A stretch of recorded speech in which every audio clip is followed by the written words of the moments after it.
আসসালামু আলাইকুম সবাইকে, যে যেখান থেকে আমার ভিডিওটি দেখছেন আশা করি সবাই ভালো আছেন এবং সুস্থ আছেন। আজকে আমি আপনাদের সাথে শেয়ার করব খুবই সহজে গরুর মাংস রান্না। আর এই প্রসেস পুরো ফলো করে রান্না করলে আপনাদের মাংস রান্নাটাও অনেক মজার হবে।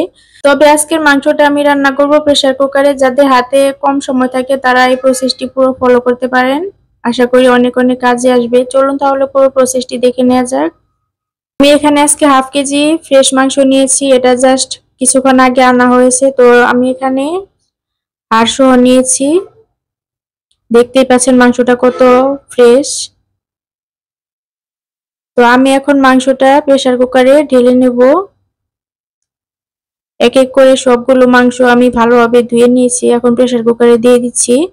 এই পর্যায়ে দিয়ে দিচ্ছি কিছুটা আস্ত এলাচ, আর দিয়ে দিচ্ছি দারুচিনির সাথে একটা লং, আর দিয়ে দিচ্ছি দুটো তেজপাতা, আর এখানে দিয়ে দিচ্ছি কিছু পরিমাণ মতো পেঁয়াজ কুচি। আমি এখানে পেঁয়াজ বাটা দিব না, এখানে দিয়ে দিচ্ছি 2 চা চামচ আদা রসুন বাটা, সাথে দিয়ে দিচ্ছি ধনিয়া, সাথে দিয়ে দিচ্ছি হলুদ এবং লবণ, আর দিয়ে দিচ্ছি গুঁড়ো মরিচ।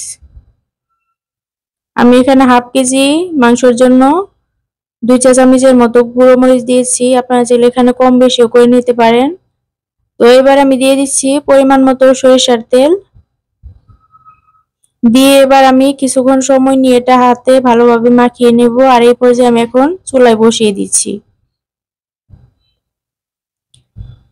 দিয়ে আমি এখন ঢাকনাটা না লাগিয়ে কিছুক্ষণ ভালোভাবে সময় নিয়ে কষিয়ে নিব। আর এই তো দেখতেই পাচ্ছেন মাংসটা ভালোভাবে কষানো হয়ে গিয়েছে। তো এই পর্যায়ে আমি এখন একটা আলু কেটে নিয়েছি, সেটা এখন অ্যাড করে দিচ্ছি। এটাও আমি এখন ভালোভাবে আর একটু সময় নিয়ে মাংসটার সাথে কষিয়ে নিচ্ছি।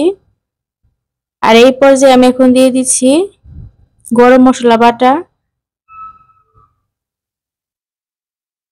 আর এই তো এবার আমি এটাও ভালোভাবে এখন নাড়াচাড়া দিয়ে মিশিয়ে নিচ্ছি মাংসটার সাথে। এই পর্যায়ে দিয়ে এখন কিছুটা গরম পানি দিচ্ছি।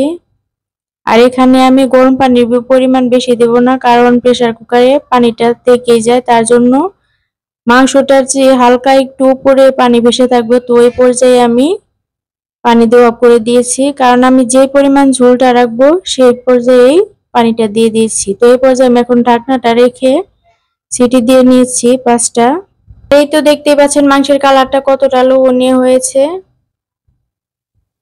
আর এই তো এখন আমি মাংসটা একটা মাটির পাত্রে সার্ভ করে নিয়েছি। নতুন বন্ধুরা যারা যারা আমার ভিডিওটি দেখছেন আশা করি সবাই আমার ভিডিওটি দেখে একটি লাইক দিয়ে আমার পেজটিকে ফলো করে পাশেই থাকবেন। দেখা হচ্ছে অন্য কোনো নেক্সট ভিডিওতে। আল্লাহ হাফেজ।